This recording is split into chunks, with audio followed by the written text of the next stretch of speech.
We are standing outside of Jim Forsythe's brand new campaign office, which we just christened. Jeb Bradley, you were there. You just gave a formal endorsement of Jim.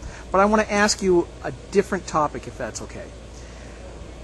The thing that has taken the political world here in New Hampshire by storm is the HB1459, which Kathy Sullivan, the former Democrat chair here in New Hampshire, decided to handwrite all of the amendments to that bill that basically, in my mind, could even affect me as a lowly blogger and chill political free speech. She is upset that the Citizens United Supreme Court decision is going to come here and going to ruin the complete Democrat parade of being able to control who can say what when. Your impression? Either, Skip, you believe in the First Amendment to the United States Constitution and the Bill of Rights and Article 22 in the New Hampshire Constitution, which guarantees all Americans the right of free speech, the right to seek redress from our government, or you don't.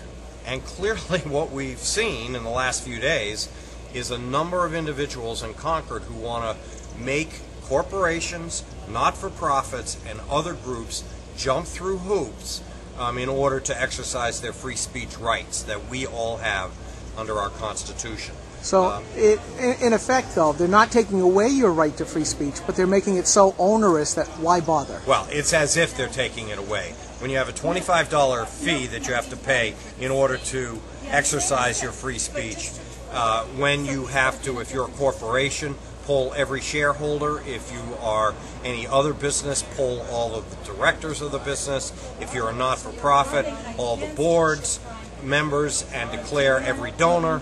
I mean, you are making it so difficult that people are going to be discouraged from speaking out on issues. And here's an example of how it might work.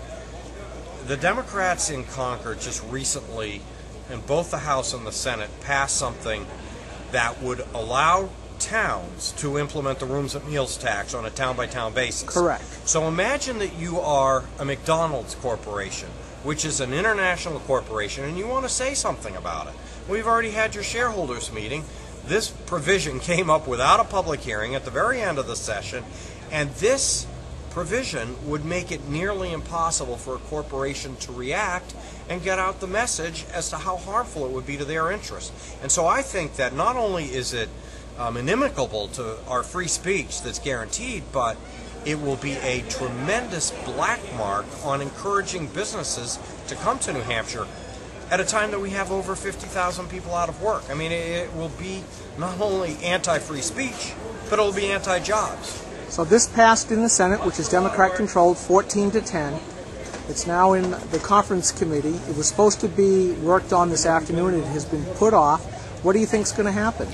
You know, I think there's a reasonable chance that it'll get pulled because, you know, there's been so much opposition, bloggers like you, Skip, but I also know that the prime sponsor of the amendment, Senator Hassan from Exeter, is working overtime to try to get it passed. She believes that it's okay for organizations like MoveOn.org to participate in the elections of 2006 and 2008, but you can't have business interests participating in the elections of 2010 after we have the highest rate of taxation on businesses in the country and 38 new taxes or fees. We want to silence businesses on top of that? I say no. Well, actually, it could get GraniteGrok in trouble if taken the wrong way by the wrong set of people. Well, and that's now, the other... But is it possible that they are doing this because they don't believe they can do it at the national level? But is it possible they're just trying to put a roadblock in for the midterms, knowing that it's already unconstitutional, but be enforced long enough so as to upset the midterms? I think that is the case, that they realize it's blatantly unconstitutional. Even some Democrats in Concord have said it would chill free speech. So I think there's a recognition, but what they're hoping is that they can somehow manage to get this in, and then it impacts the election and helps, you know, the people that want this block on free speech to get by November at a time that the pendulum's swinging the other way. Political crassness at its worst. Jeb Bradley, I want to say thank you very much. Thanks, Skip.